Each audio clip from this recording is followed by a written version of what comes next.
Okay, so have you ever felt like confidence is kind of like this minefield and you're just trying not to step on the wrong thing? Oh, totally. I know exactly what you mean. Like it can be so tricky to navigate. Yeah.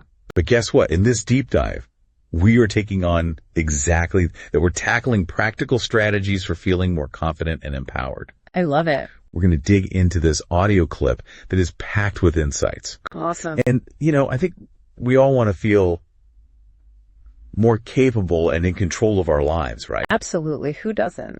So let's break it down and find some actionable stuff that we can actually use. That's good.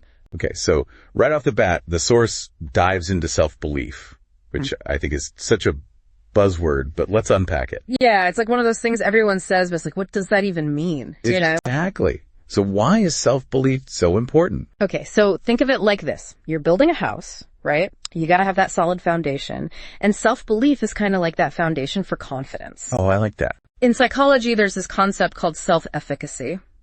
Basically, it's how much you believe in your ability to handle whatever life throws at you. Okay, so if you have high self-efficacy, you're basically like, bring it on. Pretty much, yeah. Yeah. You're more likely to take risks, try new things, and not give up easily when things get tough, and that's what helps you reach your goals. Well, I'm already feeling more confident just hearing that. I know, right? It's powerful stuff. But how do we actually build this self-belief muscle? Because the source mentions positive self-talk, but that can sound so cheesy sometimes.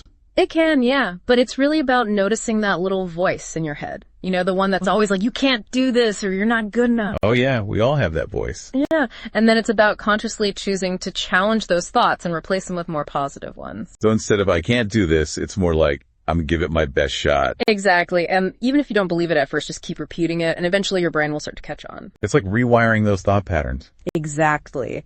And that's where the real change happens. But I think it's important to be genuine too, right? Because sometimes those affirmations can feel so forced. Absolutely. There's a difference between positive self-talk and what's called toxic positivity. What's toxic positivity? It's like pretending everything is perfect all the time and ignoring any negative feelings. Oh yeah, I've definitely fallen into that trap before. It's tempting, but it actually backfires. Real confidence is about being honest with yourself about both your strengths and your weaknesses. So it's more about a balanced, realistic perspective. Exactly. And that brings us to another key takeaway from the source action. Okay, so we've got the mindset piece down. Yeah. Now, how do we put it into practice? What kind of actions are we talking about? Oh, this is where it gets really interesting.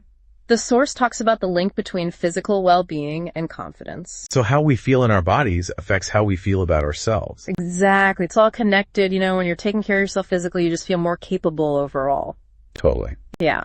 But how do we actually do that? What does the source suggest? The source emphasizes things like regular exercise and a healthy diet. You know what? That makes total sense because I've noticed when I'm exercising regularly, I have so much more energy and I just feel better mentally. And there's a ton of research that backs that up. Exercise releases endorphins, which are like these natural mood boosters. It's like a happy pill, but without the pill. Exactly.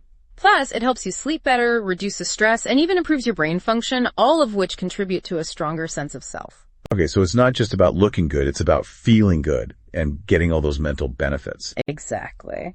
And there's another action step the source talks about that's super powerful: goal setting. Oh yeah, because when you actually achieve something, even if it's small, it's such a confidence boost. Think of it as collecting evidence for your own awesomeness.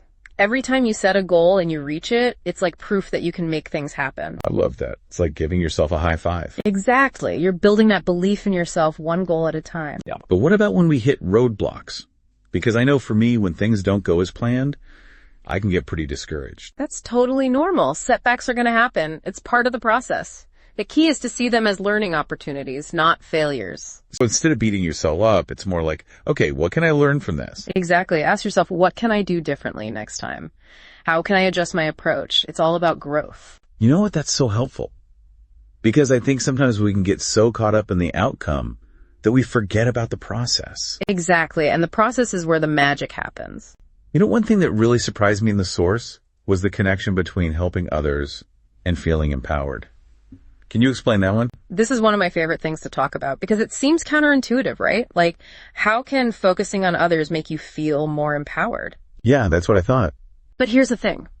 When we shift our focus outward and start contributing to something bigger than ourselves, it gives us the sense of purpose and meaning. Okay, so it's like taking a break from all the self-analysis and focusing on making a difference. Exactly. And that can be incredibly empowering. It reminds us of our own strength and our capacity for good. And it creates a ripple effect, right? Not just for the people we're helping, but for ourselves too. Absolutely. It's a win-win situation. So to wrap things up, it sounds like building confidence and empowerment is a journey, not a destination. It's something we work on continuously. Totally. It's not about reaching this perfect state of never feeling insecure or doubtful.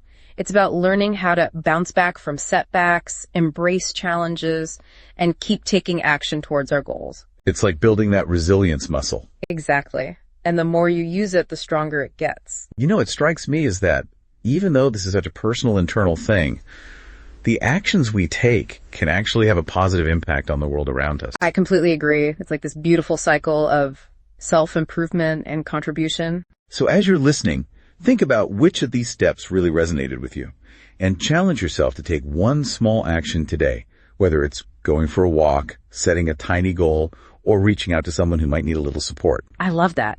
It's those small steps that add up to big changes. Exactly. You might be surprised at how much those seemingly insignificant actions can boost your confidence and empower you to create positive change in your life and in the world around you. And who knows, maybe you'll inspire someone else along the way. Exactly. So go out there and start building that confidence one step at a time. You got this. You got this.